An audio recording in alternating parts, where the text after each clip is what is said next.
confiscate any such thing. There, laws for forest protection and all that give us enough powers to be able to act. Implementing a state of emergency might sound nice,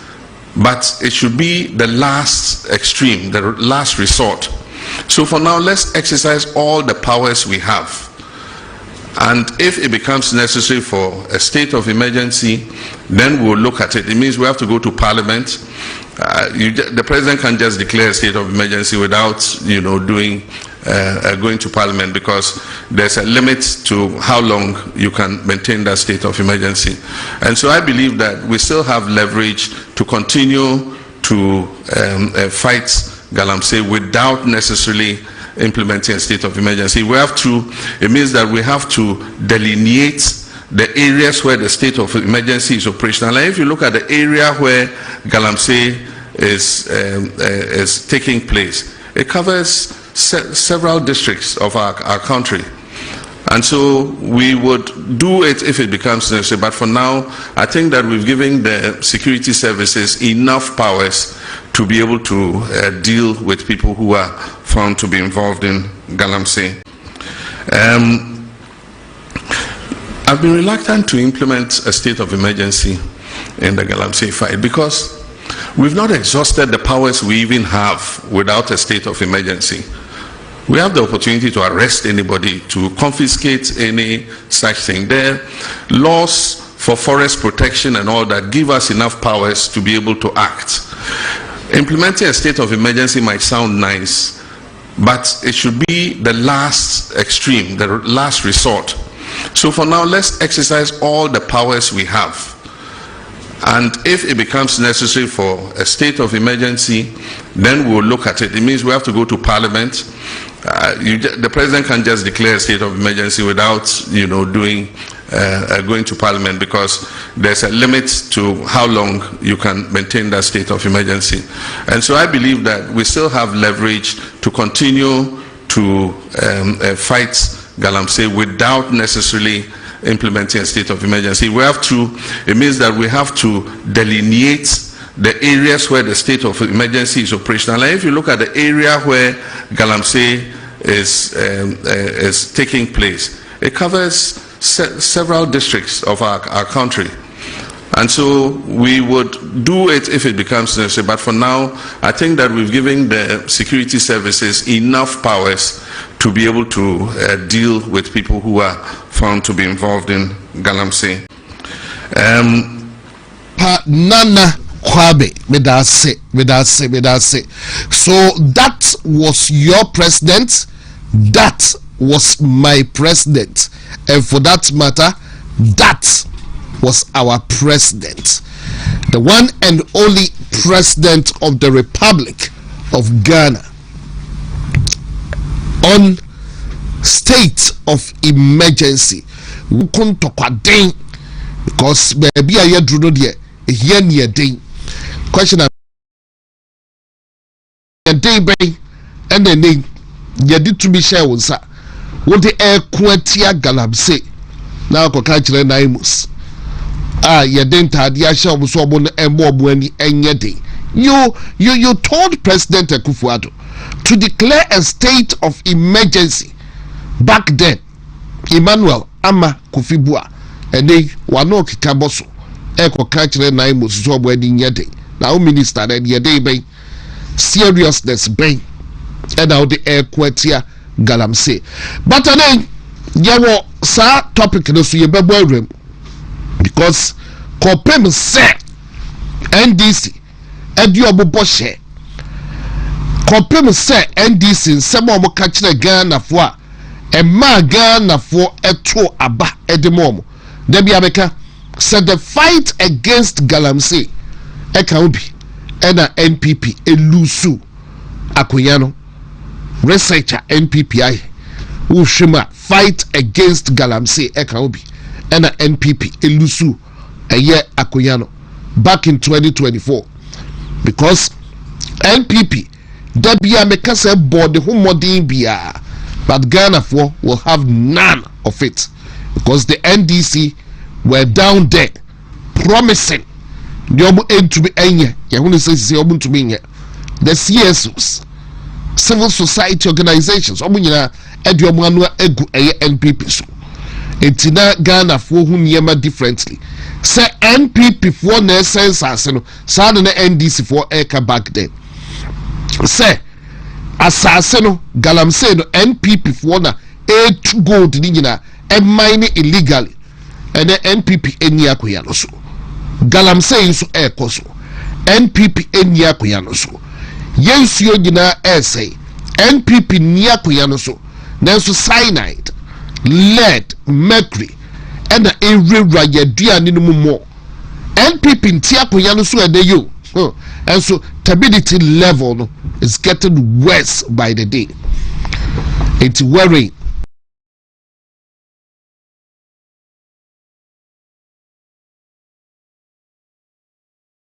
See, and the reality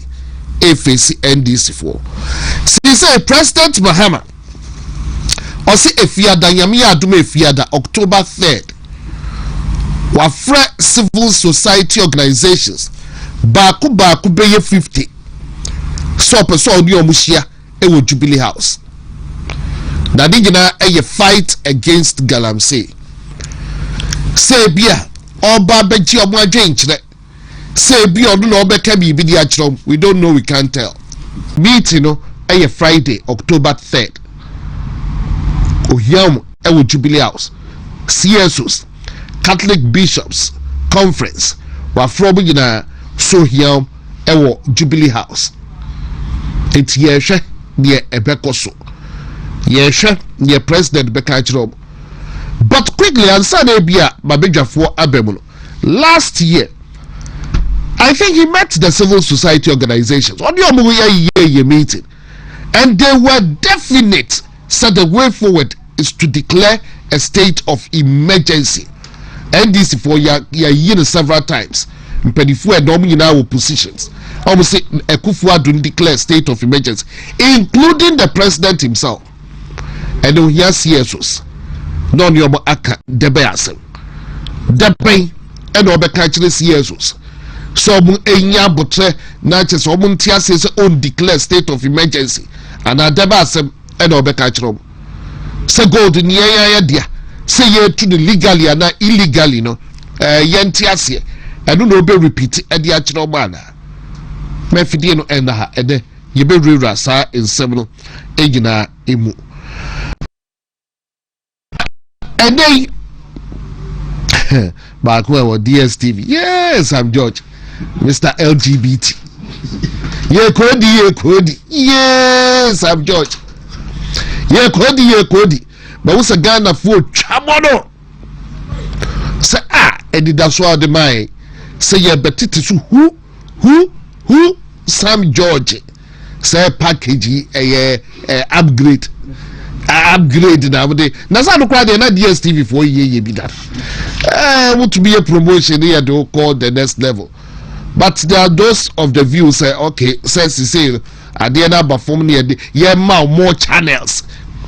But who say a man for interview be almost more channels no crowd yeah na ba ku bi no kakra bi na omo hwe channels dey be repetition anyway no ye be the view but some judge by yeah press conference and yeah brasa bi na say LGBT won some we jai ke o he said LGBT won some dey yan fan na feature kra and do the ompeti some judge galam say some you na o kabi o na o kabi. Some judge in the catcher about me say what kind of document is full of nonsense, rubbish, full of nonsensical. Some judge and then you with the cameras and see when you will be a press conference at DSTV and who press conference. Yo, we there inside. We there inside. And backlash no basa. We so no there no to tunsem. Aye. Wow, peno kodakutia dadana. Hey, Sir George, you see, say uneasy lies the head that wears the cap or hat. Uneasy, you see, uneasy lies the head that wears the hat. And then a shishino no cancer. Yo, your young country 9 months money away. But nyaka de be a kuma lawyer at the building and Brantie bi owo broni kurom ewo chebi your friend Daniel Ofori Bafo okokot kota okona ai won say na say by July mo baby and Richard Japa and so petition CID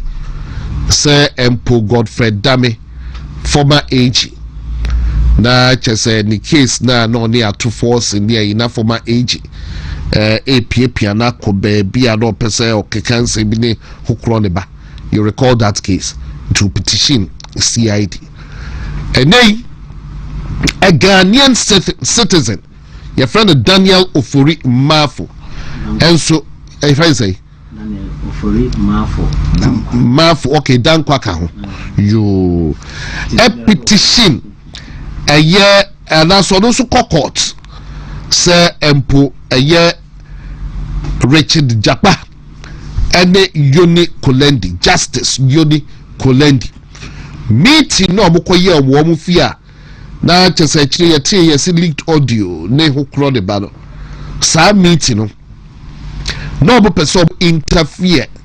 with a justice system ewo oman ha enti no ono so court ewo but ni nyina nkanfu ado lawyer ewo ha obachire say the assembly etie and how it's gonna be like. See, without much ado ashefo mesame mabujina akwaba Edmoba Talk Ghana Jumedie so my guest in the studio once again lawyer Evans Osei Bunsu ewaha and all the way from Ayabno region Richard Bedu Ajiman and so at Nasi na bidi adekwaku Kyeremanteng Nkansah Facebook WONTUMI TV live on Facebook and WONTUMI TV live on YouTube. Yemre ransim ebe from the babu nyina ha ema makwaba Jumedie so yeja so keke na pomu yedie etiasi na nkwa ho yedie ye ho ye pa keke Rich Sidan boko die boko yeda nyamiase ye baba galam said ye no so ba law yendi kai enti we no everywhere na fe yenko adamate so sema horo krala ewo ho yenti we free and ye behwe bia galam said ye behwe party matters ye betututu ye hofo na chese ya hwe ni nyina ne akekeka but ye no every ho your understanding of a year Daniel Ofori Mafo Sedan Kwakra account Broni Krum citizen of Ghana a day okokot say Empo Justice Yoni Kolendi renowned justice of the Supreme Court, right? Yes, Supreme Court. That is Superior Court. Yes, Superior Court. And Richard Japa. Now more person we interfere back then war a year case and the Republic or they at all no your third accused. Your understanding of near Ekika Cronin near Bubo Bay and way forward near a bit man keke me dase na min chia watie fone wahwehwo phone na na min chia chama coca coca yes chairman or did ho Kwaku na no so chia coca no na say be we say rapaholic na coca jinasi coca dey campaign na rapaholic me so SM fan so ye sack them say that's the man yes coca rapaholic die esu otonso na coca jina yes and na be hu say na ni abre anyway machia ayiso micro mu hene na na sensokofo adwuma ka sekese na me de nchia kese amano na machia akwabo akontine na keke and the mechanic say on say Daniel Ofori oma mienu ni esenya no ya senya no da Daniel Ofori biemo na stated misbehavior ni biemo koso onim say enye petition or the akoma police in Kwaku or send another petition ekoma president say you remove Justice Yoni Kolendi free so as a superior court it is another stated misbehavior biemo nya hwese sa stated misbehavior we and also be adwuma na enya adwuma because ansana me kwase medical catch say a dear friend is stated misbehavior no asem kese because the word stated adjective word, and that adjective no adjective word no, it qualifies a noun misbehavior. Into be an adjective qualifies a noun. In the case the man in the white coat is there, that in the white coat no adjective phrase. So your comprehension. Jebusa say identify the grammatical term in the sentence now underline na. The man in the white coat is dead. In the white coat is an adjective phrase. Into describe what that particular man now why the wawu no. Into be an stated misbehavior naturally say some misbehavior no. It was said predefined. So the action must be predefined. That means that in our written laws, in our books, written books, no, it was said that offense no, has been defined, and the penalty for it must be prescribed in our written laws. It is here trust our offense in our book more. They express a near way, a near way, natural misbehavior, and trust obey me remove say any panel in free. So just offense is defined, and same is what intended with Article 1911 of the 1992 Constitution of the Republic of Ghana. That means that 1992 Constitution, as I say, offense must be defined, and the penalty for it must be prescribed in our written laws. Offense was so defined. It is stated no, see the bape, so stated no, also say misbehavior ben ye define, and anything of this stated ever qualify. So now na ye misbehavior no. And now no kwenti me nyina no so just stated ka no. It means that stated no ya bone na ya chro book no mu say e misbehavior na ya ensuo we ade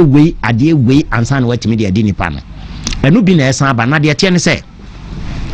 sa Daniel Oforia otoso mienu ya ye dankwa ya ofri broni kromi. Ono nso na de a ode akodane police for any ade a wasan de kodane petition back one uguso or Sunday air kwa say watchra we afi no de comma president and so say Justice Yoni Kolandi our yes superior court judge or no so stated misbehavior no why binti enyin free so as what justice of the superior court and what or ne cousin aye ne maami nuaba Richard Japa almost police for every show munsem because interference of what legal proceedings. And to over ye Act 29 na ye 29 sister ye dibu Criminal Offences Act na or chere say so between trying assembly wo court to anim na obi twintwan na mu na nipa kro no makwan ma asendie ni ntimi nkoso a ye offense enti police for en charge Richard Japa one ninia Justice Yoni Kolandi a wo ye superior court judge yemfo mu mienu nyina nkogina oman mera anim na yentwe wo maso. And was the petition back also come president as a president to say remove no as a superior court judge. Now assembly in anything. The orchard so in our Japa. So Bekaya ambulance be a koto President Mahama Penso a buy ambulance na MET standard. Now was near me what ambulance ni muno a yen near ma me fan say oxygen be near my woman it was a woman and sana a timiaka say ambulance. Ebra ambulance ni bedru Ghana no na ye sprinter na nya dia asa na mani nyina bia wo mu na chese Ghana abokwa kwa ente command na adoda nkwa Akufo Addo ne penso former president his excellency ema na tene general asesa wo mu de wo kogina court aye owura atoforsen a wo ye minister of finance Abrene Richard Japan enipa ni bi keka ho na nsem no gu so court no asema ye de bom so ma cause financial loss to the state. If you say a den kra na sa de ne bae enam Richard Japan so na kodi company bi ho dance ye eso mbetimi ama Ghana ambulances ama ya den yato ana asem no kopie atoforce anim na atoforce so o sensan krata asa ampa ne wa makwan Ghana betimi akwa akoto sa de ne enti ekobae no na kire se owura atoforce ono so anya ahwe yie enti de na kogina court ne bi one Richard Japan nyina enti Ghana aboka ne mu no ana ebinumo yese Richard Japa yenya wo mo ebisi sei nti ensam ni nyina ekoso no mu no ana owura Richard Japa bail condition e de to no so sei no na wontimi miti bail no ana ni nua ne cousin ene Yoni Kolandi as superior court judge Justice Yoni Kolandi ana ode koto Justice Yoni Kolandi se enim se anka ebe ne se nkobetimi de attorney general no also by then a friend Owura Godfred Odame obetimi de ne number amano nanka one na kasa ana Justice Yoni Kolendi SM ne number de me mfa mawo na odi minimini ebeye emu na Justice Yoni Kolendi eto ne nsa e de frɛ Owura Godfred Odame ese omre ne fie already no so na Richard Japana try means bia pese one attorney general na ye Godfred Odame ni ehia 1-on-1 ni nyina mu attorney general ne ten ne down abrawanya de one na ehia personally enumu no ana omudi Justice Yoni Kolendi to ne nsa frɛ no woni fie ana Owura Japa Owura Godfred Odame ekɔ Justice Yoni Kolendi fie enti okɔ ne fie na to ne surprise do hu ya ne sɛ Owura Richard Japa nso so aba fie hobi enti ɛhɔ ana nkomodidie kɔ so a na astu sɛ nkomo ɛkɔ so de me no nyina yenye private nkomo no but ensem ni si ye no de bepie na yeteye enti kɔba sɛ omudi nkomo no mu no ana Owura Japade to Justice Yoni Kolendi anim sɛ onsre Owura Godfred Odame ma no na bail no anka betimi kura case no kura no onya no nanka case no onya enche nanka on withdraw nanka case no kura emre wieye anase bail no kura so ye de ato no so no nanka oje nanka yentimi nya no na onko ne baabi eti sankomo we die no nyina koso no omo bobo so ma Justice Yoni Kolendi so ne Owura Godfred Odame kasai di nyina mu Owura Godfred Odame na onte ne ho ase ese prosecutor an mami a prosecute mu because sika we amadie no akoso financial huge financial loss to the state enti ye behwehwem enumu ana Owura Japa enya Owura Godfred Odame number enti o start say afi was sending messages ese jaimio yemiseyo enti o sending 68 messages in kwa 68 na among 68 messages ni nyina emu mienu pe ana Owura Godfred Odame respondo ye emu tu pe ana Owura Godfred Odame man mu ai because once we lawyer we attorney general nti so de bibi di no ani nyina na ohwe udin na ohwe udin oni ba bia mra na eka ene de mra ne fa nje ya lawyer for no de me kan se wo de bone di mi a ana wo ye made bia ni nyina yehunu basi yi di hwe wa ya se da ye pesa wo foma kodu stage bi me ye case bi na onim me de to ho am wa hu hwe ohene court high court abu asam circuit court high court abu court of appeal abu ya de ama enipa ba okunani awie akọ supreme court ya sa abu ama no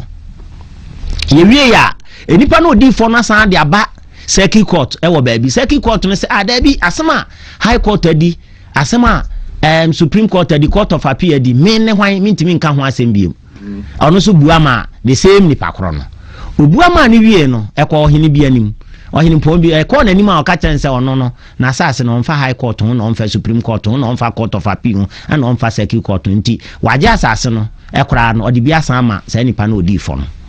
tio as a lawyer me chro no ka kire ne said do na very dangerous because court na and odi na anim ye ntia o ka chem so for asem free ho ne hwan me na me yo hempon wa ha me money din eti we nyina no waye owie wasan akọcho letter ma police force ono waje asase na free we nsem e de amade odi fo no eti me nsa kan letter na me di enkunim so what you say me nsa kan letter no eti na me respond to the letter na ma police force no ma san respond to letter na ma ono awa hene no me wie ya na me de aka ho me wie ya na ma petition ko tun for her direct so what you say say my office here do tun for koto headline near the wo hene to nchen say otun for say be excuse me with the greatest undermines the Supreme Court ruling na and some choni bi ya no the headline na cha say na mo de den ebegu na nimtia eba sa wakonwa na be den ebebowo fi say court di asema minim say therefore enya de a no ode even Supreme Court kura nim be form because otun for bu Supreme Court bi a organ bi a obu no pa na se court we decide asema wo se asase ne ye wo de anti enya de a wo be ma nipa na kwan ama na fa me no ka se kura so nipa ne ye okunani so enti bi na me de to nti so ye lawyer bi ade a obehwe udin eno ati kwa me sa site no contempt of court no asa hu ni se emra ye adwuma wo ma wem nti o ye ohena ye de ani de be fata be ma ba so okọ eboro wa ho den so a emra nso na ye adwuma so one point no de me kire ne se ekoba asa no na wo Japa what send messages at the ama Owura Godfred Odame ni nyina na o ma mu aye because ohun se ba bia de ne ko wa anya careful afi de mu mienu pa reply no na one ne kasa ka krea bi wo phone so metie conversation komo mu di ye ni nyina ye bo no wo court e ma metie sa conversation ni nyina tape ni bi me send bi kra mana na obi bo ayense wontie ba bia ni wa sa conversation owura japa owura Godfred Odame o committee no honda ese wo benya no de charge abono enti owura Japan no asa drage Godfred Odame a oye former attorney general de na ko police for say ni suban a oyi na die do obe influence ne say ono enhwe ema yemfa owura ato forcing emfa nkonko enkotum Japan mo na yemfa owura ato forcing enkodam na ne yemmo ne charge ne ye no ni adanse ma no enkomo so mu di ye no wutie tape na bibia ni ho ewo mu saa ono mo manya gat e de owura Godfred Odame de ne ko police ya wada we ya police for ato yensa frɛ owura Godfred Odame ana enche ya owura Daniel Ofori dankwa ono so akoye petition e de bi ma president no ono so adragi owura Yoni Kolendi eni ni nua japa se a police for nso nche wo mo no mo nso charge wo mo se o mo so interfere with legal proceedings and as a court proceedings e koso ayedie no o ma kwatwintwan na nam enti en charge wo mo eno so e wo man ne mbra mu se utwintwan amem ne asema e koso wo court okotieti aso ana utwintwan na mu a e offense wo ye criminal code no but em say punishment ne misdemeanor e de man ketengete ba still wafun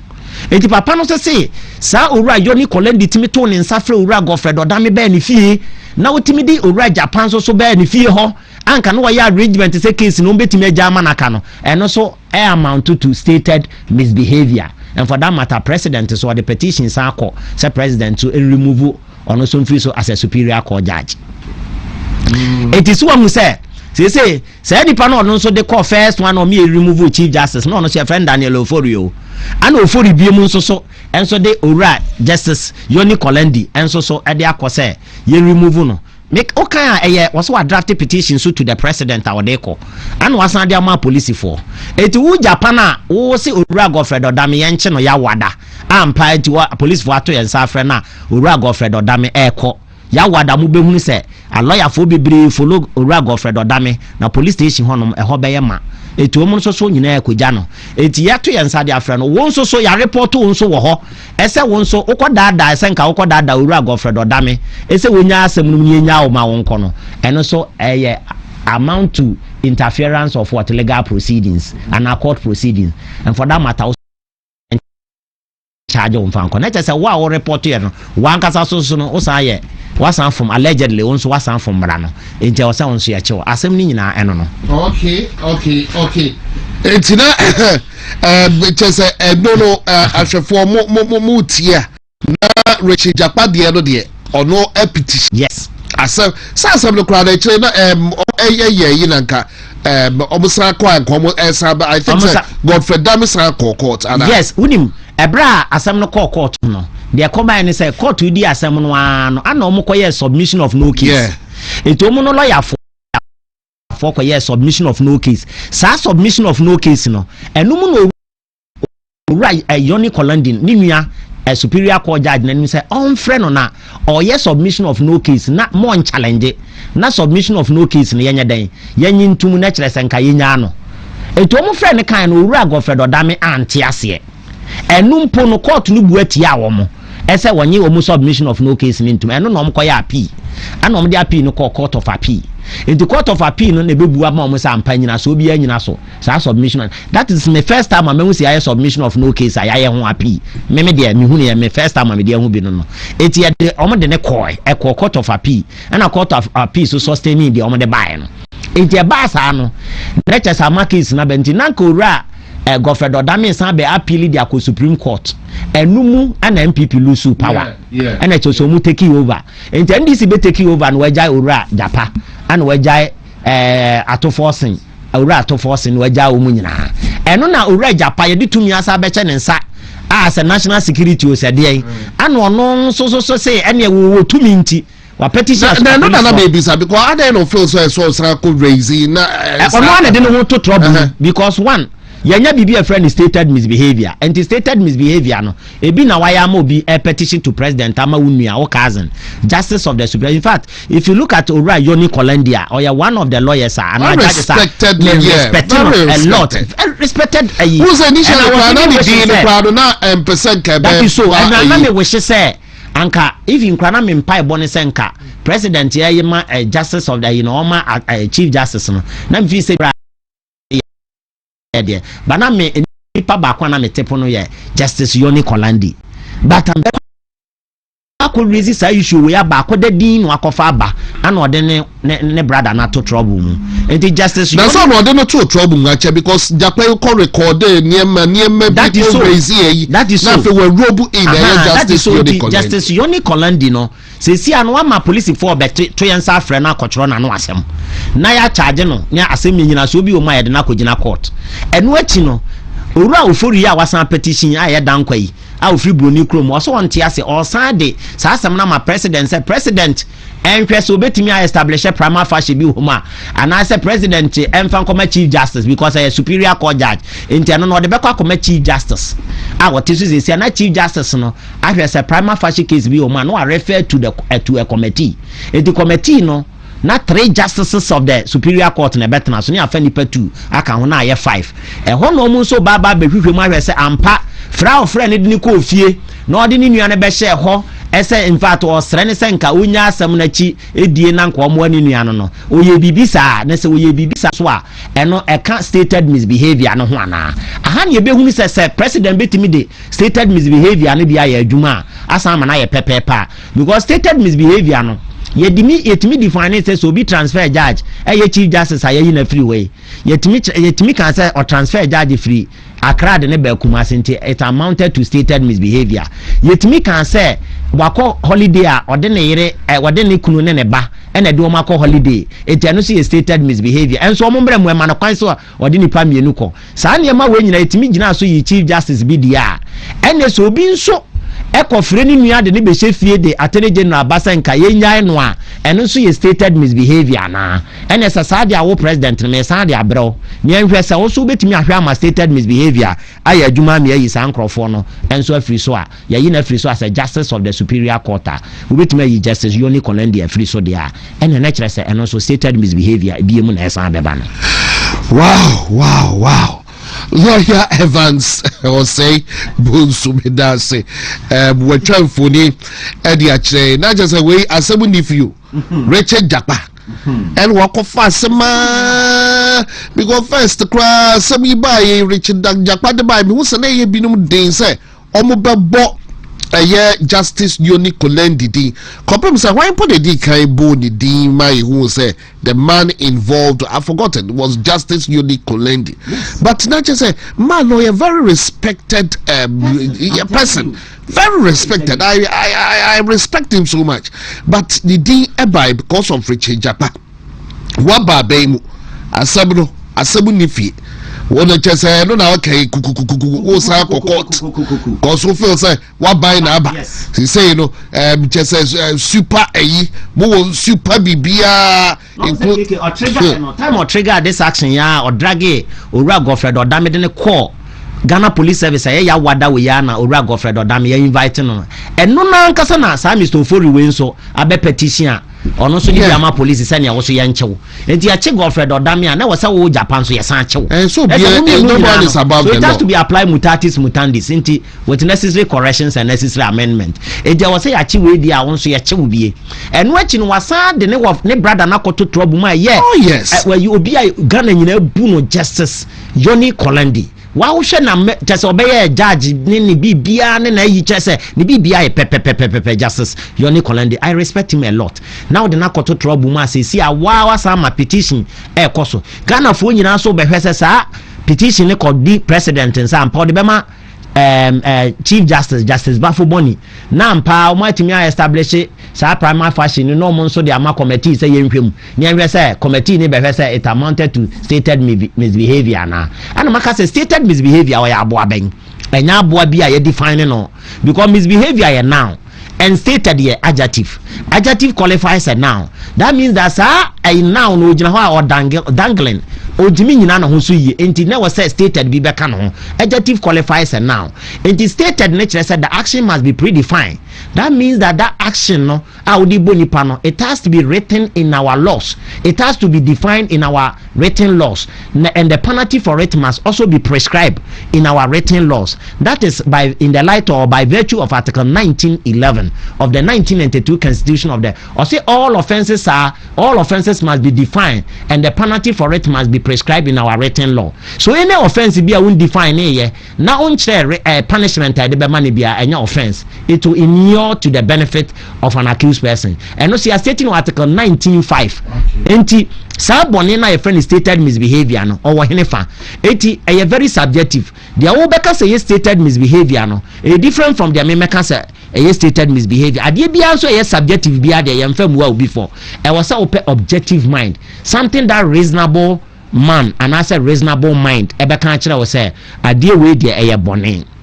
Objectivity na court today adwuma eti the committee be define say a stated misbehavior, another committee be to say aka say stated misbehavior because the action is not predefined. You define there any na misbehavior be anywhere you define what baby because stated nature say it must be stated, the offense must be stated, and that offense if it is not stated then that adjective no and qualifies a noun. So the adjective qualifies a noun before you know that particular noun na yeah kasano. So amount a lot no you have to pick one now would define say this particular thing na misbehavior. It is not the framers of the 1992 Constitution of the Republic of Ghana no edit stated the kind misbehavior hono. Oman said that because didn't normally stated come on say misbehavior anko enti me nyina say a president bi betimi about say meduru ame your hene obi aye your hene o say mon sorry nyina ho omo de bi di na na do dan Kwaku fado mon nyina mon sorry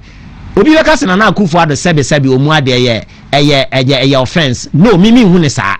if you say o say sorry nyina ho on the first gentleman of the land sana constitution naka into the first gentleman of the land into o ka say sorry nyina ho ya say o ye den o sorry nyina honom obi so beka say o ye senti ahemfo wa mu wa mu nti ya to abetia no enti e ho no a stated misbehavior wa henefa ye state wo ba bia enti de obeka say your offense no me so meka say enya offense. What is offense? And as a crime is what crime bia ye can a kire say a forbidden act, and that act must be defined by our statutes or by our laws. So there should be an imposition of that law and the penalty for it must also be prescribed. The breach thereof goes with the penal consequences of the law. Into former I was say a chonwaso and then your friend a crime and now offense be a defining ye biano and your offense e be near dija ura chachuchikata or say at that time na Ghana ni born and to was say a bonnet in Champa court to Timijaino. That is what we are talking about, stated misbehavior. Martin, lawyer Evans Osei Bonsu is the name. The lawyer can we the NSA who's a private legal practitioner. Watch a year and seven and area. So interesting, very, very interesting. As it was in the beginning, so shall it be. And in the end, yeah, so this time around changes me. And which way emulate herbal supplement, a year, a drobia. A year Kantanka herbal pharmaceuticals and research rich Bachoyana where do Budama why Wadaruma and I say Ube would be too silent a year baby pa. It emulates herbal supplement by Kantanka. Researched by Kantanka Herbal Pharmaceuticals Research Center. FDA for AJ Ediatu and make for Ediamau and area na a drew way wonuma. You read the Fibi a woman na chesa wow to say yes, see waka and ya no ko ebo by a free yare auro eho sounds so the buama immune system no bibia ye juma kama etibesro kola kotobi yusubi na Kantanka de may he so rest in perfect peace. Would be the apostle it will be a year it's your cassette why your research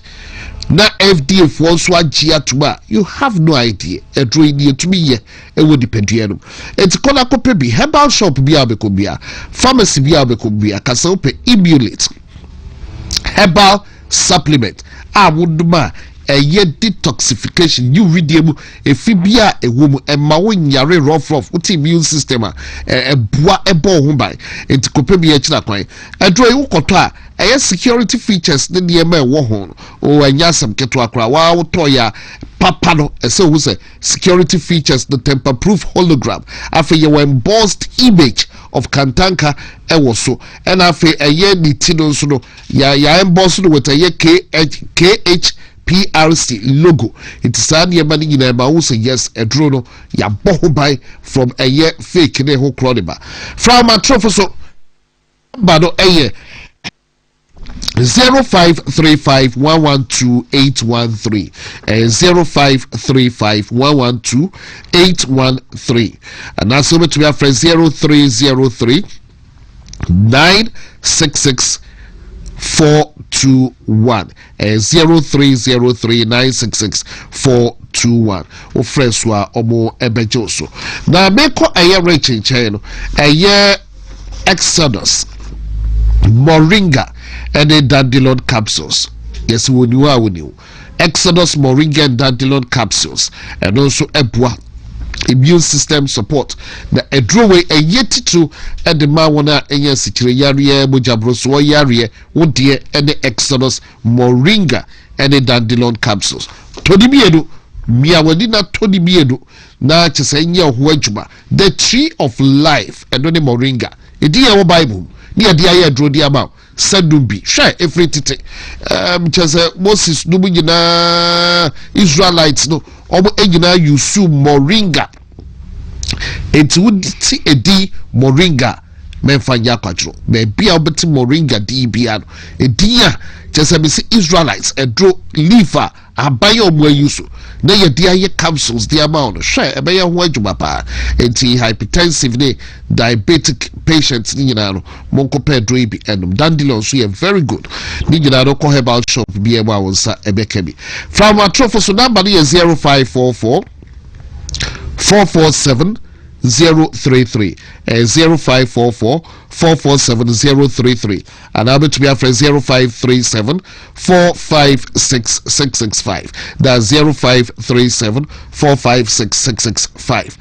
na kope bi echna kwa rich me ma kwa ba yeja na ho ye de me ho ye pa yeda ya be ase yeah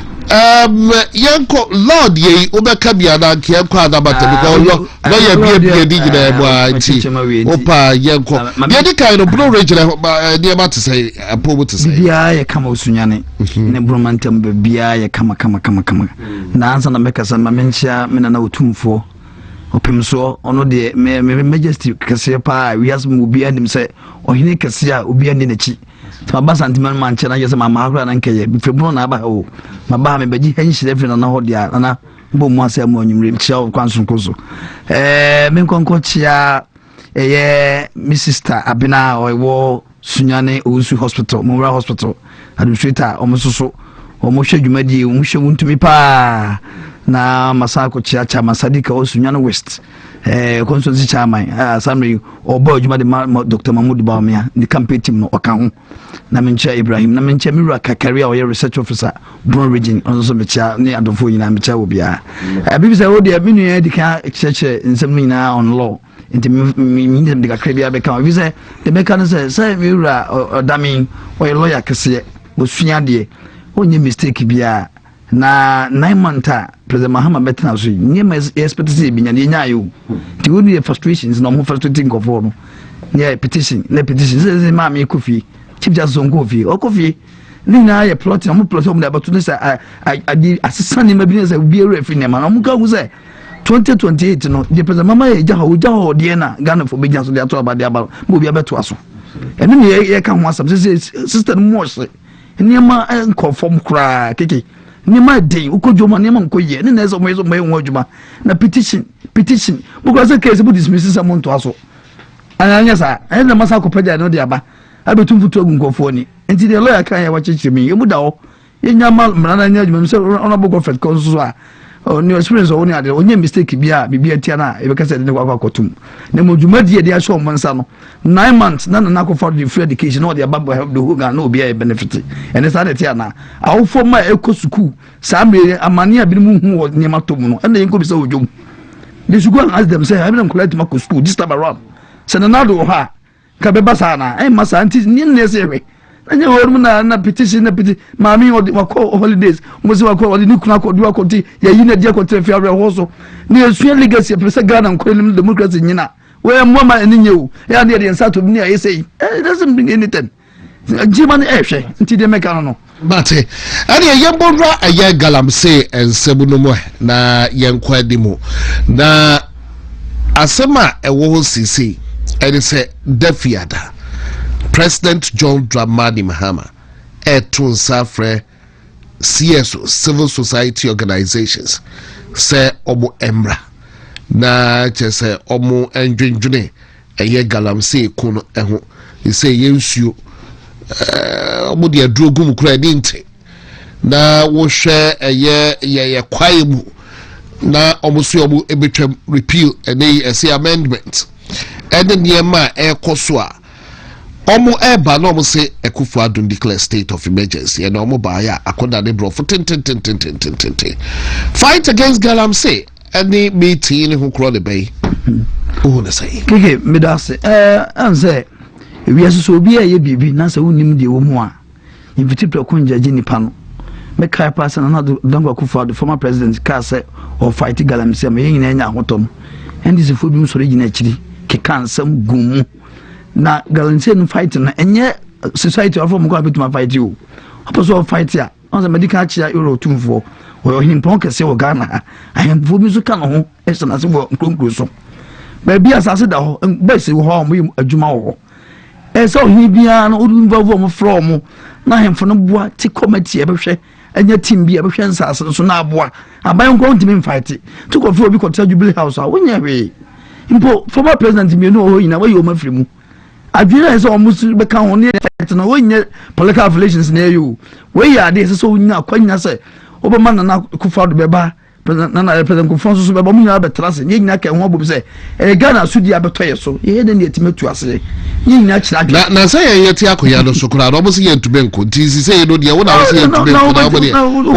o conference na say unim say Cali Bishops conference ye beto about 2 weeks before elections ye say a state of emergency ne manemanti na mo say pese ye tu ya ban because de o di ba ye ne ayi compare du ba bia wi adu achi o mo di ba gbo mu no Roman so ye asora wi asim ba bia ti o mo na mo bishop president akasa say na aba no je na nkofo be ye ene ya na nso na say no we ase ni say ye ya yi ye free ho mobile so a ade no de kwa ade ko ndu ba so fight ya enye Jubilee House nkwale so otena wo ahemfo di nkro no mema na egu ho no obi an bi na sase hye da ti committee fa show mo nsa no mo ampa mo tim emfa tse volunteer fa show mo nsa no mo patrol nsa so no so issue bi bombe tuma assist address situation no so ka so ko tsa Jubilee House address asofo no ni bi ni ade akotra wa di na mo keka so mo di ka akoda ana mo nko hoda anything fight ahemfo wo mu bi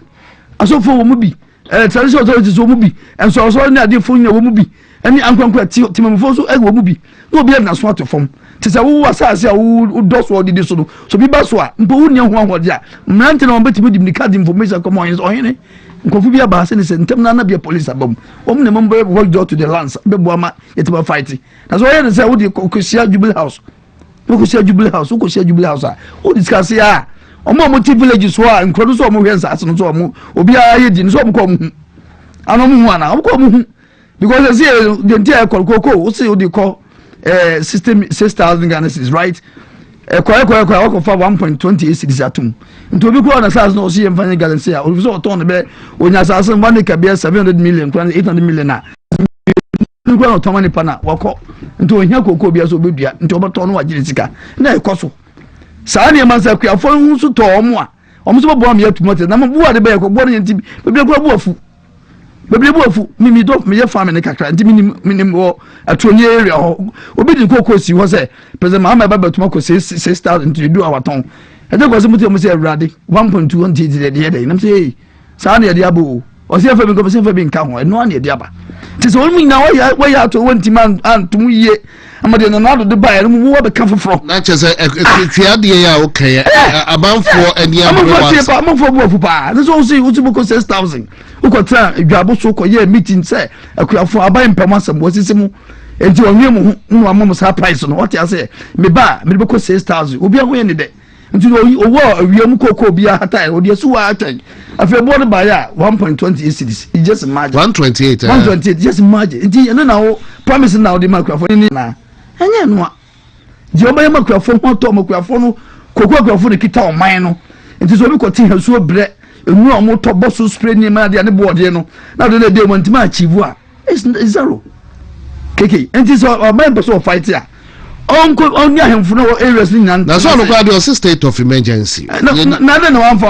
one for my untimi nya sa se ma hu se lanso minister so say ene ye ko ha ye declare security zone ade untimi ku obi sa untimi ku obi sa nipa ye nipa mra na de nipa na de efa so eka so ko chu obi mpa zuko se oboku be ye we na de musu ka se du ha man kwa mama ye den mama nya kwan atu na modidi komo de mo ni ade on campaign messages nkotena ayiwe guy ya owo okotena friend say UTV no call or man this is one of the guys so ye ba bem komo kotu bi adi nti o musu nya hode so ye the MPP de o mum pay asem ne man this dey ba be nya kwan ye galamti Kwaku boy he said it so munya kwan akotu galamti mu betu come to smart to to so you guys are not serious nko obo asem nko from ho nko to bi na nko di what happened I know the day no lots of lives in the lusu ye me bo ana eni na kire wo say ade obi ya wunnim wa wunpe hu na mommo am yenye no mommo de ye political affiliations I know the day no gentleman chivu ama na do de oye bia no anye di perfect say na do tifiu onko ba bia mo na say tumi abedi mo fight is after mo say mo ko hu bia e war front o rumbo mo say mrada mo di ye aduma be me ho ato no mo mfaso mo fanya aduma ye bo mrada bo bia ho ba no la me bo na nti udi mi ka say ko hu bia kokku no bi kwa no na ba bi no onko to go say ye che wa war front ye declare security zone no wrong ade no e ba no ye ntenase ye ni ahemfo ntenase ye no tumfo ye apa no to no betenam wa fa ya ne se ni ahemfo ho se 20 e bi ye nipa be 25 mo na mo da no kosi bia donko krom mu na mo hwesa land no mfa maye bibia ba ho mo ya so nti mo mfa ma so nti fom apɛ gadgets be mo information betuma ye adwuma na mo so patrol afos mo so me so a mo de bibi kakra ma na ntena bia mo de to sem na bia adware o mo de hode be adwuma me ye tuma tu ase so mo na mo na ye adwuma mo nim boys ye adwuma ho aso ye wa dwen se odi sa ko se obi ojubla ma ko num ti na ma tante ase na ma sori a 1000 years so mo ti mintu ade na se mani fro tika ke be president ma say me pa no cho o involve communities no so suppose o tu ase a omo nko fom no mo nko ono de yan hwe de o de beto obo de Friday anyway so ye dia bema from a year buno Richard Bedu Ajman so na wote de no e ho de buno region buno region na wote de no ya to adwumade no so ba sa me ba lawyer enchen no Sulak Natural Clinic omode prostaphate capsules aba ejaso eye junso boko na omode aba ejaso no ayemba prostate enlargement and afebia infection ahoro sanso na unya eye Sulak mixture and we asotwe Sulak mixture no eye enemu yareboni bia no etu ase efri hodom na chese wo yoba na unya Sulak mixture ibia eno so ebebo papa mema no ebia wanya yare mu na se nemu yare bia na hu se obema ho no wote yaw ho kika rashes niema bi egu no na wape eye Sulak mixture no ebi Zipman capsules and your friend panyan eno eye mema edru wonum bia anaju empemu agro untunu se niema difference abempa titu wa yemre no entiko eye pharmacy bia na kola kojimi ubetumi afre Dr. Solomon kofabai ubefre homa trofo so number is 0245 616028 0245 616028 ofrena obejo so na chese bibia akoso kama onde na twetwe nkomo ewo ekire la fight against galamsey for 2 weeks near ever since our President Mahama Asia in 74 ya twetwe nkomo bia na say experts medical experts baby omde nam no eni yan eni susu maka so over the weekend we tie some pini ne picture o chano forced abortion and I say we are say no aduane ni nsu ayenom no e ma kro mo yinsa kra say by force e say omo pone no kra na che say eni susu President Mahama but no dede nyina ye state of emergency say eno na be ye adwuma mo bae so a ene ye ka on party kura say ye nyuso ada methods keke me da se once me nuane kan sem bia ho ba bi na me peneso pa na manage no mention community na me hu say very important me one master's degree or mining and natural resources and LLM master of laws na keke asema kan me de first of all the na nya me de ne say na mo pe power MPP pe power ba President Mahama so on to koko mu no onya ya munye di se mo ka tum no okotum bum ewie pa se mo wawie na dwuma what you say se mo pe power 2028 it is also on to koko ma mo de munya no me nko ade a me nkasa se mre na beso campaign be gina mu enti MPP hankasa omususu no mo form 70 BC na motimi de apamo na firi o ma no so na keke yenhwe na ade a menu akan ya mani agye ho pa ba ko se community hwe ade a mehu se galamse metwa me kokroma meto aduane ade na eye medin keke ena me ka kire wa aduane a media ye eyi omo friend say aye se keke bi omo de banana na ye oh okay eno kwa na mekeka di ya na mede abetena ha na menum ensuo ne ya na me type a week nti a week ne de ya na mu ye me de nti eno me se bia ya bofom bi ne ya tuo nti ene de ya na boa me ko ensuo nom kra nti metifie ne nya fie a ensuo ya tu ensuo ma se me tap water pa me ma de ayeduana mmedi oboada mini the reason being that say doctors report e banyina enkwalanketwa omu kidney asay enkwalanketwa omo liver asay apemfo a enkwala na hye omu yam no esay wo mo enipa nsu a wonum nyina ekọ hospital ntimi no mienu nyina life ye danger eno na me call west nsu obi na me say pot chese river pa wutumi say river anka fish betima wo mu ebi ani hono ma behunu fish ni wo mu aquatic life ni nyina ewu the point is ehine fan ye de yeman ekoi also wa kabio yesu so ade say na wo hu so how to say nam de dem wanda be hu portrait ni na ena hu bi aquatic life ni nyina ewu na keke de man ye dangerous na nya ye o ye de encha bia na ye kọ nchirima what you say nchirima me no mienu ba bia ya wo no afi bo ne bra na ye man no ye say ni say hwe keka de ehu ni say obia we say ye concerned because if you are wutimu tap water no obetime bie e de aye aduane na hene fa na tap water ni free ba because Ghana water no almost say mercury ni kra cyanide no mu yi omu ntimi nyi o omu yi free mu a omu ntimi nyi so the point is ensuo na eba na free hene na eba in the first place a wo Kwaku bu na wanom it is a what the ensuo mpo ye aduane a wasa wodi kan edwene awake ne amanema na betima ato no mom na wo de aye waduane e wo fia wo de esa be ye campaign ma awake fo so so mu betua eti eno na wo sa keke wubu na de ye aduane na mum tap water na wo se wo de kono anwo wo de koye we cyanide na awuram na keke ehe fa na problem ni si every first of all problem ni be free o man yimra ye to ho a ye constitution no re who read the article 200 and I don't know say 60 something from function bia na me refer that provision no wonim aka say stoollands aye nsase nyina no eye nananom dia stoollands eye omo dia so the ownership of the land no belongs to nananom dia ene dia no skin and the stool skin na eye ne dia no te say okosire ma bia ya na Yakubu Andani yes yeah, the king a chief or Oba Ashanti regional ebia otumfo osei tutu the king of Ashanti. So you realize that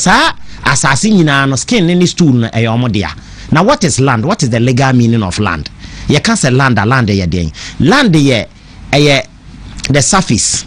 underground and as beneath and airspace ewiem. Ni nyina na ka bom na ye land.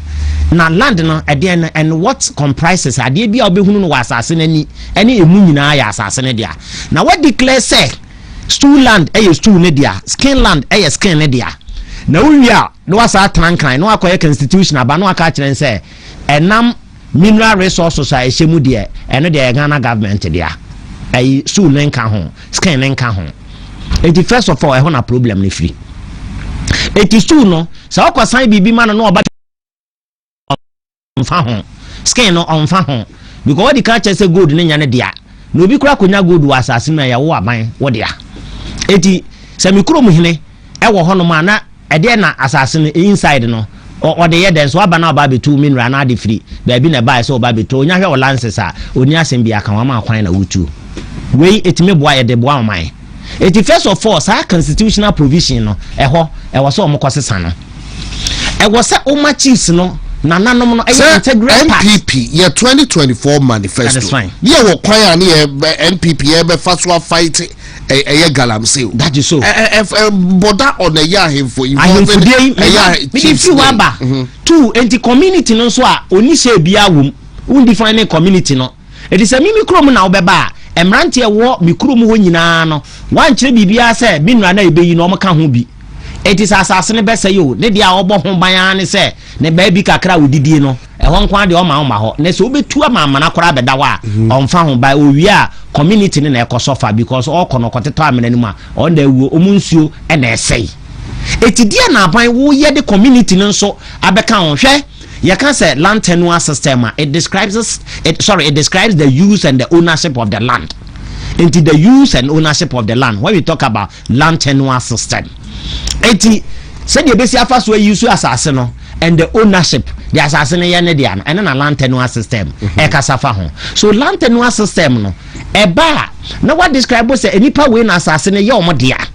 and the mineral resources so from part of the land e was say we kire say omo nso ye omo dia ade bia ye wo dia bia wo ho ban enti those people now omo the use and the ownership na ye omo dia no omo nim the terrain ho nyina efa asasini omunim baabi atokuru bi ada edise nipa no so bi ye galamsey no odwane afa baabi akora omunim no we de wo akotre ni nipa won kran ana wuwia no asoma ne from enkran wo ye chebi ni na ase omra sante region na omra mepam obi a wotu godu ho no obedu kura amana ne bi da ho kura hwe ombe kire na ma wakote ahwe saa amena nimu ama wawu eho ye problem eti ansa na wo security agencies ne beba no e wo se oni omo lazy up with the community members na community for no eka omo ho na wo lazy up with nananom because yo ote kokoso obetimi afrende aka kire so ohini bia ibetu godu wa asase so bia no metu momenta ote kokoso be kasa na ayemfo no ompe opeso protect na konwa eti ne mrantie wo krom nya obebo da wura from se momo ame na enye da yem protect asase because obi asuro ote kokoso e de ba ni die na aban de ma ote kokoso e de ba ni die na constitution de ma ote kokoso e de ba ni die na ode ma nana adani yakubu adani e wosirem e de ba ni die na ode ma chebi hine e de ba ni die na constitution de ma no efa sa mineral resources so eno an so to wono yesi aton gold we di ama obi ente river we obi aba beto oba betum gold efe first of all ani die enkoso ema community members and ensan koso ma nananom ene ahemfonom eno akiri His Excellency John Dramani Mahama me papa ne kan aso say it is easier said than done ne kan emresene ne yo abakna no taka no it is easier emreche ne yo enye owura ama on the 20th November 2020 mpoho Western Region okojina ho ka kire se hwe monhwe se aban no ogbomutuo monhwe se aban no acheche mu de bagumu galamsey fu nyina monhwe se ode matum na monhwe se aban no e se ka obe declare state of emergency kura no wanya bache no woche mo ana ode mu hye mu nte me His Excellency John Dramani Mahama me ba me yi mu nyina mama mo galamsey was he not the one the then candidate His Excellency John Dramani President Mahama the then candidate Mahama on the kujina mpo opa gol 20th November 2020 on the kujina ho kan say e obia ya chini bia no me se me ba me atu galamsey ya dwuma e wo hodada me ma motu na meyi mu nyina firim o ka say samre na His Excellency John Dramani His Excellency the former president na do dan Kwaku ado odin hye ye bi begu ta bi kwa ndisi for bonachia e ma afi de na shoot to kill ohu a na wo se e boutuo ese wo wukura wa wukotu gala no ye bobinum to ma nipa bi kakra lusu wo mo life afi wo twama ne nsuo na ni nyina ateyo omuwi omo se monhwe se omukum omo monhwe se mo asika wo mo mamu na motia no no ane kan se yati sika so kom de yen afi de wukotu sika no a hwese wa bo utuo ana mo kan sa no mo de gu aban nani mu asampa Ghana for so to mo asum no mkoto abaditi a His Excellency the former president and MPP omo to wie no no mo nim se NDC omunyame obaba beje ama galamsey hwe ede galamsey na say to the extent say na do dan Kwaku ado pension no kra na ye. I'm telling you KK na you see ba munsuma mi o na munsuma mo hone mo ba eno na minim say Jesus Christ na ka asem na what ma munsuma mi o na munsuma mo hone mo ba what I say because eduamu no poni ye ni say na de na de be eduawu ye nti de mpese me kire Ghana fo ne say eno munsuma mo hone o mo ma ne nkyirima omo wo omo ye de ye mere na kakakra na ye be nwan se titi free mu na wo kọ because so ye 75 kra na titi free mu wo 30 years na 35 kra na wo 40 years a titi free mu unfi aka wo wiase ye sen but nkyirima bi akola bi a ya wo no foforo a wo ba se sia na nsuo a wo benom no obi tia no na asem o kan se nsuo no emfa me wo mutu nsuo no e wo krowe so tepa intermediate enkame kontomre ni free tepa na eba kontomre no e free sahwi akontomra na eba nkontomre no efri bode ni firi hene fa na eba saa bode ni nyina no edua na se mercury ni komu a cyanide eti ache no ade ebetima say we liver ade ebetimi ama wo kidney asai saa nuane ni nyina ebekuma se o saa nuane ni nyina ekonkran saa nuane ni nyina bi ko tachiman ebi so firi tachiman ba ha but enipa da sanisha amnam wu se nipa pia ba ne hu nyina de gata e ma wu se nani kosu akora wu hunu fi se ba bia sika kokko wo no pese otu e de firi ho Ghana for gu so saa ne ma we so because of sikanti o kan sem bi se nka wotu koko num kra ma ne boye e ko so ranka Ghana for mrante na ni beje ho se ampa o so kodo koko but e se koko no kra na o ba ye koko no bo no asan ye ketwa bi na ade to so enti oni option bi adanse obekọ gala edie ye de aboa community no edie ne ye de aboa ye man keke ehu me no mienu tia ensuo na beto ni di ka hwese ensuo efiri hene fa na bae etina me say awake na ya na me no waka awake kakra ye waka awake kakra awake for me na mo fa sika kakra lawyer ye di ababa mo fa sika kakra brada ede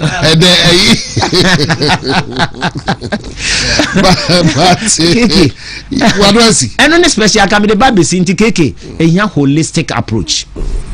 Mr. His Excellency John Dramani Mahama on fan nancy form you see penifoni leaders need their special eyes in show papa near the bre omo office eto no ne fie kura na duane ayeye nyina ye was special nsuo aye de ma no ministers of state and they be cry nsuo nyina o pa abanone no de nsuo na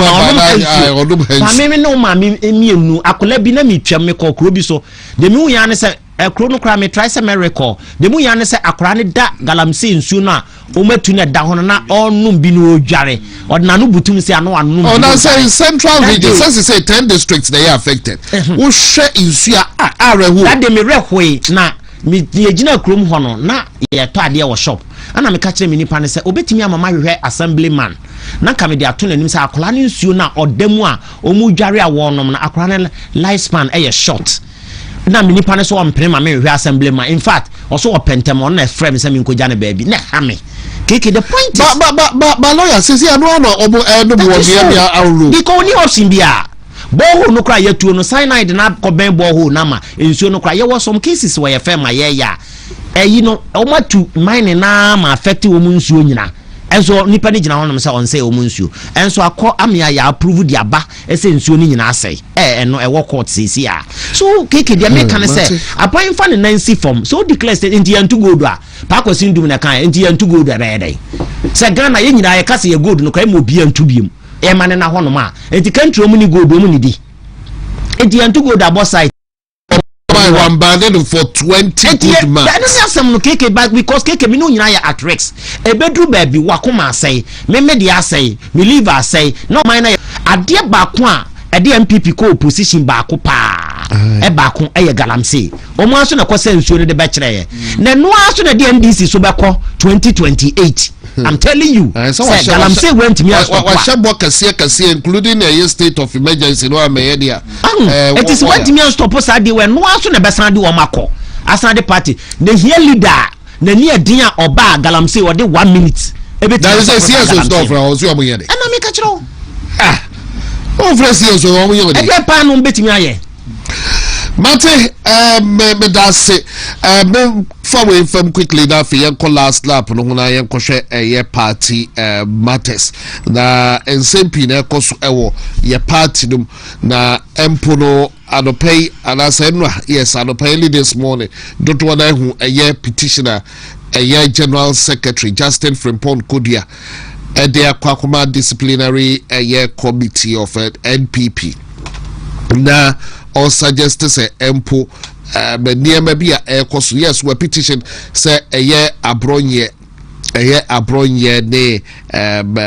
abronye omo friend before disciplinary committee no enim now no a cited defamation ne a year in some hours or in some editorial so now me who say abronye so benchai or the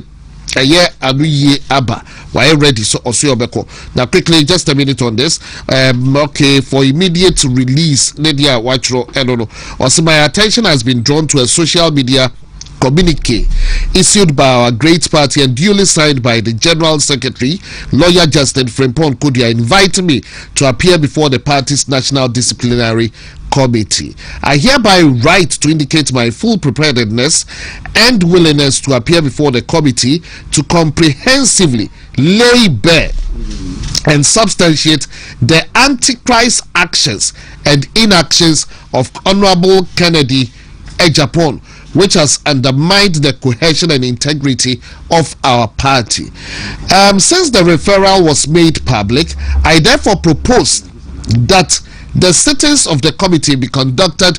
openly and broadcast live so that the rank and file of our noble party may have the opportunity to witness at first hand the manifest antichrist posture and conduct of Honorable Kennedy Ejapon. It also nanu ya ode aba edono na yebehwe mansa na eye gastronomic nature medics consult ebetras the bet we spare 10 minutes be ede aye enua but meko Richard and Chino, a Ruta natural products, a Ruta mixture, Ruta life, Ruta tonic, make for Eddie amount and area, Konako PB Hna kwa FDA for Agiatum. We are Ruta mixture, a malaria, a true Ruta life, a detoxification, a UVDM with Phoebe, a woman beer, M1 Nipedia, Ruta tonic, a typhoid fever, a true FDA for Aginina. Ente atum enti conformance bia ko herbal shop bia won sabeka indro bi ubetumi afra homa trofo so number is 0244 485 632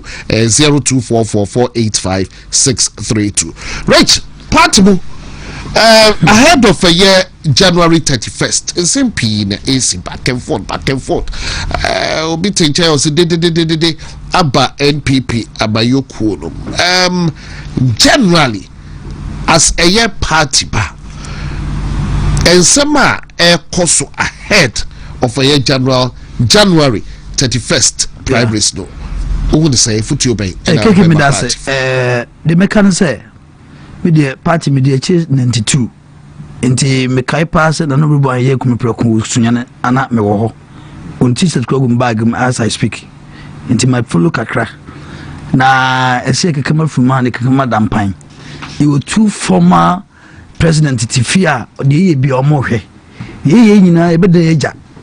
It is how ninya money there e sort party no. Ya the president opposition check. Ya nyo bia. Ade na mekasa. Ye ko contest atoba say ukeke ne epe wo solo na epe no obi anka de onim fa ho ne nton ye to a ye nto. Do benya bia ye papa no ye ofa no ye be dirim de naba. Abeton no. Nti mesra fani nyina say sa ho na asori wo mu no ye mfa nkonkosi ba bia na mmo party nso nyampunto bia na president akofo de president akofo mu to nso hwe de ye nchima nso ehwe na emmoa intimidations ahodo ne ateni ne ma ekoso no ye ne yeton ho ma mansan wa bonten intimesre pa se omo ka bi bomo eyi a omutimi kasa no ye so omo ye ni party no party first eni omo interest nti se be ya yebetima to aso na pa nipa ewo mpanimfo mu do be bia na yebegina tum de na ye adwuma se Dr. Bawumia na benya we support him se Kennedy de benya we support him se Brian we support him to baba bia no wa prepare no ho wasi nso mti a wasi nso betimi abedi anim de yakọ obi nyina so nim di fon ko a enti message se yenye ne sanemum se yenye nyina sa nka mi kura me dwen se ke nyina adwo ne de Dr. Bamia ba ya onu di wakọ 4-5 times o villages ba bibia onim yenim no dada enti yenke me bebrebe ena ko sa na me yebi o so se me yebi yo mo be yebi ya that's democracy say democracy yenye decent politics decent campaign yenye ne sa yenye kasantwini atani yenye no mfrim na lu se me se keke otu se me no nya fine na wudi obi achi me so me di obi achi me no nya fine ye wie no se wo nipa nya me na nipa nya me no ba ye adwuma that's the question yes ye petumi yo tumi ni yepe ndi ye pese etron obi bia wo mu a obeka sem bi atra party no mra so ese efrene ne kasa I support it ese efrene ne kasa no tie bia whoever is no ese ne kasa bia binua asem woni ase waka bi antoye nti etese ochem na eto azo afa ento azo mu a afutu obi ese council of elders ever mani pakro no mra from ne nyina enko yanim we nyina se afra bronya ayi se nyina onobu Kennedy ba sunyane kobrekum issues start yan na di wo nyina bedu sei ene de bedu sei because kwame no to no chama no to no ono de tam na beto ba no kra no I was there at the Pastoral Center wan ko di obi achi I remember when you obi achi then the praja na ba ho praja no tram say on phone ka kra no obi aka say oni obi adi nkomo no be si ho no si do baba bia no tanachi I don't know dey no nipa destinate me di nsama konkran say abronya ye campaign mo obi enne dey ha no nyina baaye on say city no kaka to kwame zo ni mo we for ka to so afa ye ho hona ona bo Kennedy so say o kasa tell limit o ka hia for nema dey abedu dey aduri so on ti say kase ye campaign na ye pese ye gitumi na we pagya na we so pagya na we ka eni ye dey ye biegu ye titi ye kasa nyina nye say ye kasa opposition try yo opposition try ya pa I'm telling you do baby crowd who to moto crowd radio station bia na uni patrol ko obi amfiu so abronya pe na obi o te bu region o hwe party nsam o nso mpanifo bi o party mu ani o maso agina so mo nanim party mu nsam o fighting o mo nis campaign mo party no nya bibia kwa mi pe ndi abronya mo se na o ko chairman ye betu no enye yiye o no na hwe party ni ko fom ye party mu adwuma ma youth bibia abronya mu am ka ho am se mo so party ni makoma so amunya disappointment munya sika na se for no dia mo di bo party no mi say mi bisa mo mu sorry am se mo di disappointment mo di ambassador ni ade munya mo se tam no se mo di bo party no na obo se party ni be ko so a ne to party ni mu nsam a abonya nku na party no e chama ni dia no ko abronya or you popular e wo hodom sa kwa mi popular sense communicators party no bibia ni masterpiece ni communication network no se party no oni communication network a ebegu enti bibia na communication for no they fall on them enti se obi baby beko baby that's a beso ohiamwa because the boto bi na ebo ohia potokaka no onya no nam fom no ba mi na bi o communication otimi na ntififie pekod mezua because oni score the faka oni adwuma ni hwe eso obi ha oni ko to clutches bible 20 a odidi nwa mi okwa ba mo ntima nya no se tam odidi ba mo se abronya kasa nye obi a wona nso ndi kake ndi kwa kasa nya obi a wona nso na mum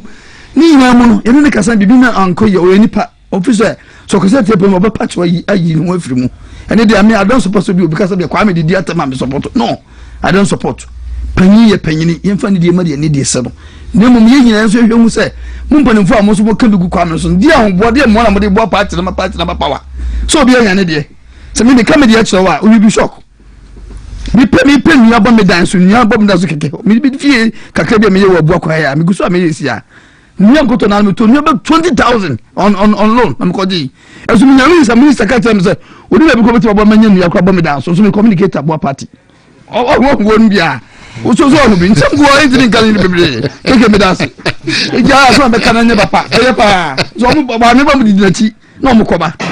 vice ba pam di nachi so mo de mo na yo hambofo but boys na gumu mo nya so andi so mo nya sa o they have their voice they have them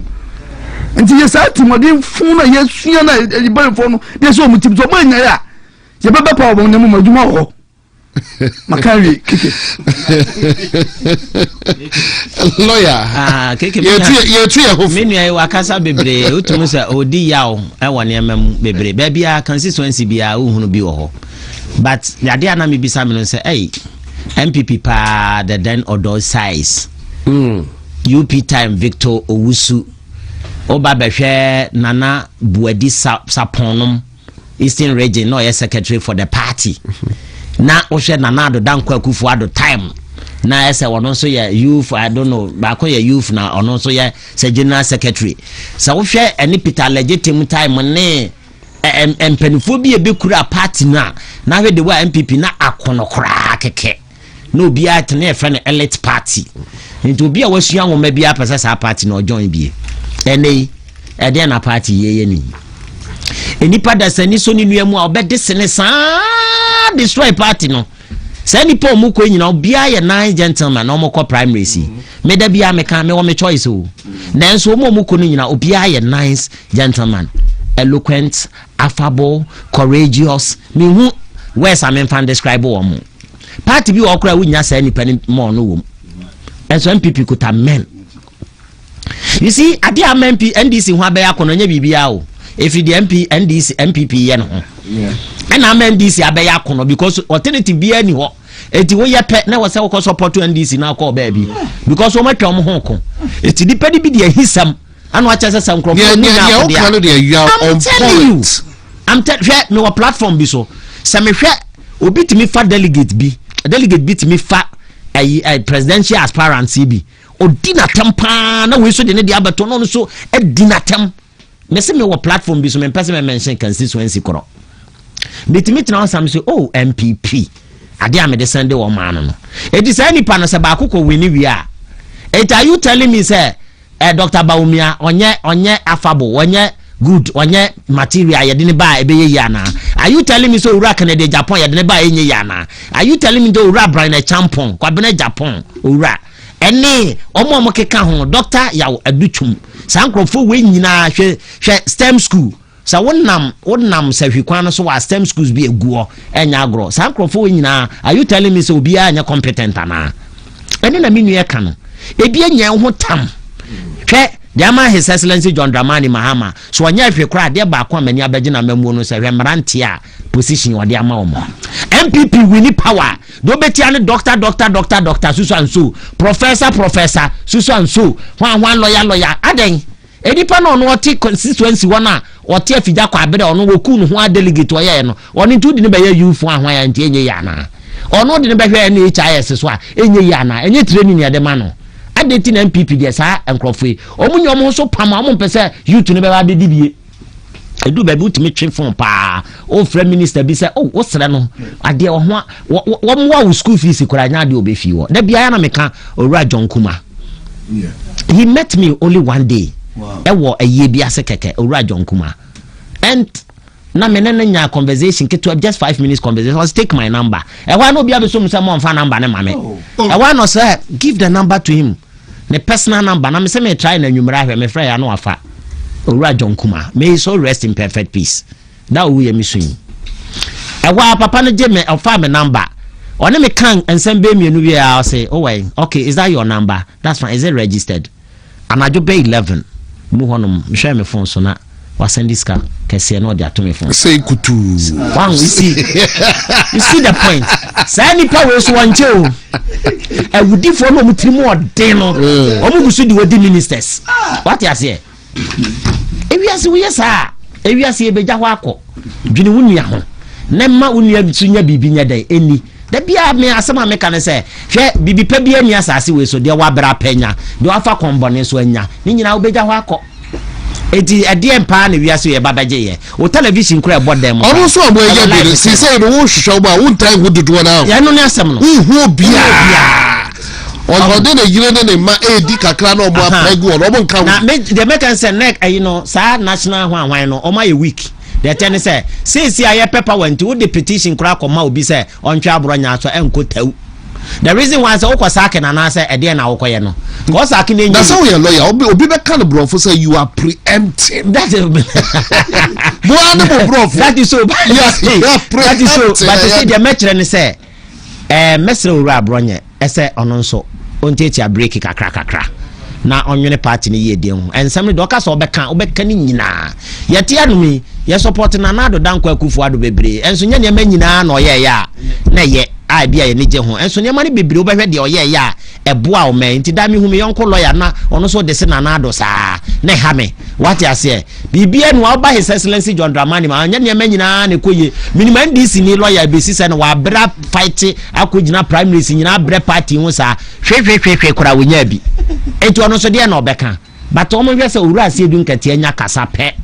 onya kasa se saade we nya de ya adwuma party ni na obi aka na no atem e wo se MPP nya bi sa eno na ma na say we dey me ntwa no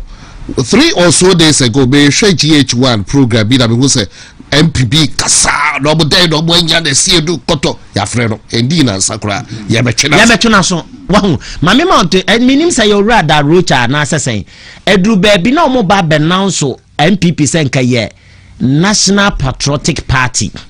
Ebrensem trofo hia no na obenanso National Patriotic Party no the we yan say the name of the party is what New Patriotic what Party ehwa no bia boafu ano say okoda anadwo na omo kan say omenanso enye ne National Patriotic Party ohun say party ni nyina fa National Democratic Congress national nti no pese MPP yesononko enti na odadwo no ho be ye ne New Patriotic Party na the esononko enti sa sononko no moma musu enye sononko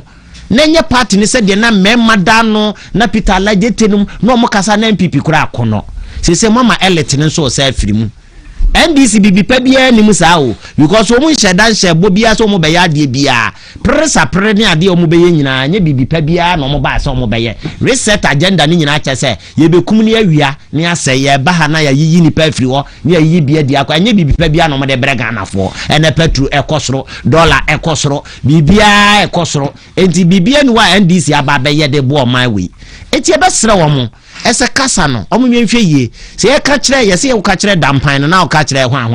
omu oba bi omu bu na dem pesa meka ne se party no wo ye leader o se ye owura kana de Japan o se ye owura ba omi o se ye hwan obi an conduct ne ho e ma ne nyefe na o ma titafo nso conduct o ma ne nyefe na mesra owura abronya se eye ensem ni bi wa odika na enso ontieti break so kakra na ya too much ye do ye wash ye dirty linen before the public ye besra ono so say or ye party a whole region chairman entinsem ni bi wa one de ommene na afi ye ntimi nya tumi no nya tumi ni wi a ye siesie ye nsam e wodem de mesra MPP no say de betima abo na party na timi akeka na ma abomu de da ba party no mu oh de da ba party mu okay enwanwo eti uko yi leader bi aba omo san abebo na chi because the aya can ye but notwithstanding men people in kasa nunti esinti yentimi ma power NDC dia na fan kan ho ahwan no mansie na nakona du ageman ye sopa no sa by the end of the NPP NDC etima wan ho abenya power so we should forge ahead courageously for the betterment of Ghana and for the betterment of a New Patriotic Party did they make can say obi e be ni bia de na ba bia wo ye nipa obi abetimi abuma obi a wone nenso let me tell you ebi awura ba omi aba na ho brase ni bibia nti obetima age power saa so na bia owura Canada Japan ba ono so ye kukurudufo galamse betima stop 1 minute because ono so ka so be ma gala stop a abra gala nkoso bioma within a minute e be stop o ye mana me hu ni se galamse pa ne kon pa ono ni pa betima stop saa dem because no nonsense man o ye rofo ye minister obe fire wo what I say gala no ogro ho ye mdi obetima me abeche de waba edu ba bia saa 2 minute o mu nyina obia de ne e wodne ne nso ene de ye ne ne enye ne boa enso ma party etimi konanim mesra o mo se de party ni be yina ba bia no obi anyi ni ntum de obe wini election ni bia no obi anyi ni ntum ba ke sabri bo hoka de bia wi de wa no obi ni wo be ka ho ana ye de ama o mo nyina so na boa party de party aba be duru sei ebi kura de o mpɛ no na ebe wini ama wa benya position dia wo mpɛ no ono be ba ko wini na wa ma o CEO what you say enso dia wo pɛ no ebi kura o wini apa post nu nya bi ni da what you say because you di bi wo ho mo party ni mu a san krofo no kura ebi kura me no ka so matu adi candidate ba ko achi ba san krofo ni nyina be mo ministerial appointment a wo enso what you say eti emfa ho say ade ne table no kura timi tane a emfa ho ebi ana ye obi di advantage but no nkyerɛ sɛ me ka ma candidate bi ba de baba de o kare true bi won so mo no ku fo so na anye grassroots ye bia de boa nanado ba beti professor hwan lawyer so doctor omun kwa ne di post ye di bida ye ni bida o musa akola bi di position bi wananado apart from minister ya ba obeya no otai kasa young lady Fatima ene ade na hu so omuya nkwala omunya position obi eni wo nya bi sa di da so DC credit no ko di exam na DC for je be 5000 per wo so me so a ene NDC per so DC ni ya je be 25,000 credit na nanado de na nkola ba DC de no de ye fancy DC de no de ye fancy ya mate enti wo hu de ti de meka ne say ebi credit ania wo so na opposition ya de eba enti ye nyina ye support ni pensia no ananum no de obe win bia no on na win slot no e wo se ye nyina ye ta na chi na okokokon no de je ba mate DC de lawyer de besia ya kana kase na ayo what the FSC ya na enche better medics consult at na say na be you know your free na me doctor bi wa karo otie ba mincha Dr. Akwasi Nyame Bafi oye research officer man Dr. Baumia wa ben power nkuntasem na prophetess Julia Lumba ene ni kunu so for Peter so mecha no ene Ibrahim ni obia mate ben so be da Richard Bedu Ajman member of the Blue region communications team in Medana Sisanso and a lawyer Evans Osebuls Ote Nenka. Enche na just a crossover to a nature medics consults, producers of a gas to mixture, benzo plaques mixture, nafe proster plaques mixture. But Ansana Mesorino, good evening to you all. A year Kofi Debra ni Abusuyanso, Membabujina Yako, Kofi Debra aka Rock Star, more a year Accra, just around a year Malata Market Honomono, Michichi Abujina and Ayubate, Kofi Debra, Usu, we a flow shop owner, and a Sia Duche, Kwabna, and a Victor. But Titu Kofi Debra, Opapa, and a form now or your first constituency chairman for the NPP, Ewo Ayawaso Central. Former or the first constituency chairman for Ayawaso Central, your friend, the late Nana Amwa Wadie, the late Nana Amwa Wadie, 93 years. It's Kofi Debra, the Abusuyanano, Memabujina.